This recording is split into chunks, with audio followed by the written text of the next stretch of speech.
Hello বন্ধুরা, তোমরা সবাই কেমন আছো? আশা করি খুব ভালো আছো।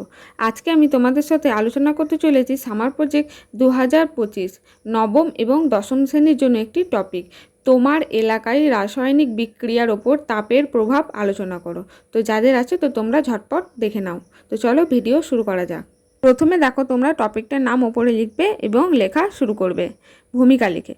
তাপ একটি গুরুত্বপূর্ণ উপাদান যা বর্তমান ওয়েস্ট বেঙ্গল এ রাসায়নিক বিক্রিয়াগুলির ওপর উল্লেখযোগ্য প্রভাব ফেলে। তাপমাত্রা বৃদ্ধি রাসায়নিক বিক্রিয়ার হার বৃদ্ধি করে এবং কিছু ক্ষেত্রে বিক্রিয়াটিকে আরও সহজ করে তোলে। এই প্রভাব বিভিন্ন রাসায়নিক প্রক্রিয়া যেমন শিল্পে ব্যবহৃত রাসায়নিক বিক্রিয়া, রান্না এবং এমনকি প্রাকৃতিক ঘটনাগুলিতেও দেখা যায়। তারপরে তোমরা পয়েন্ট করবে তাপের প্রভাব। 1 নম্বরে লিখবে বিক্রিয়ার হার বৃদ্ধি।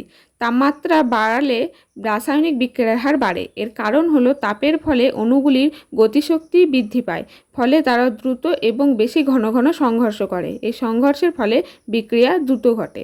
তারপরে 2 নম্বর পয়েন্ট করবে ভারসাম্য প্রভাবিত করে। লে চ্যাটালের আইনের নীতি অনুসারে যদি তাপমাত্রার পরিবর্তন হয় তাহলে রাসায়নিক ভারসাম্য পরিবর্তন হয়।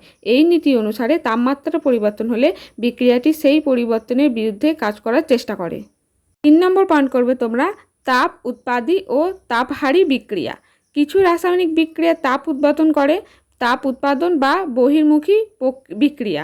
আবার কিছু বিক্রিয়া তাপ শোষণ করে, তাপহারী বা অন্তর্মুখী বিক্রিয়া। তারপরে লিখবে এনজাইম বিক্রিয়ার ওপর প্রভাব।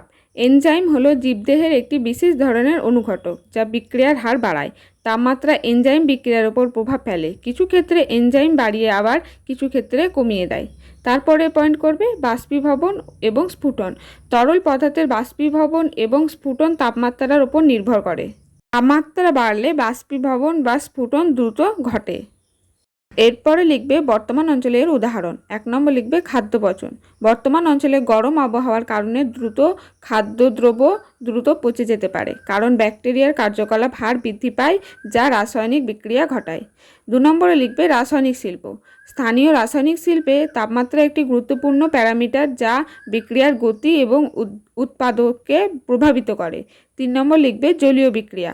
জলীয় দ্রবণ বা মিশ্রণে বিক্রিয়ার হার তাপমাত্রা দ্বারা প্রভাবিত হয়। তারপরের পয়েন্ট করবে তাপের প্রবাহের কারণ।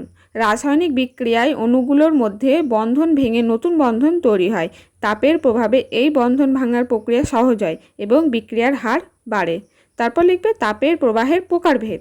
1 নম্বর হবে তাপহারী বিক্রিয়া। এই ধরনের বিক্রিয়ায় তাপ শোষিত হয়, উদাহরণস্বরূপ বরফ গলে জলে পরিণত হয়। তারপরে কি লিখবে তাপোৎপাদী বিক্রিয়া। এই ধরনের বিক্রিয়ায় তাপ নির্গত হয়, উদাহরণস্বরূপ কাঠ পোড়ানো। তারপরে শেষ পয়েন্ট লিখবে তাপের প্রভাব এবং লে চ্যাটেরিয়ামের নীতি। লে চ্যাটেরিয়ামের নীতি অনুসারে যদি একটি বিক্রিয়ার তাপমাত্রা পরিবর্তন করা হয় তবে ভারসাম্য সেই পরিবর্তনের বিরুদ্ধে পাল্টে যেতে পারে। তারপর লিখবে উপসংহার। তাপ একটি গুরুত্বপূর্ণ উপাদান যা রাসায়নিক বিক্রিয়াগুলির ওপর উল্লেখযোগ্য প্রভাব ফেলে। বর্তমান ওয়েস্ট বেঙ্গলও এই প্রভাব রান্না, শিল্প এবং প্রাকৃতিক ঘটনাগুলির মতো বিভিন্ন ক্ষেত্রে দৃশ্যমান। তাপমাত্রা বাড়লে বিক্রিয়ার হার বাড়ে, ভারসাম্য প্রভাবিত হয় এবং বিভিন্ন ধরনের রাসায়নিক বিক্রিয়া ঘটে। এই হচ্ছে তোমাদের প্রজেক্ট। তোমার এলাকায় রাসায়নিক বিক্রিয়ার ওপর তাপের প্রভাব আলোচনা করো।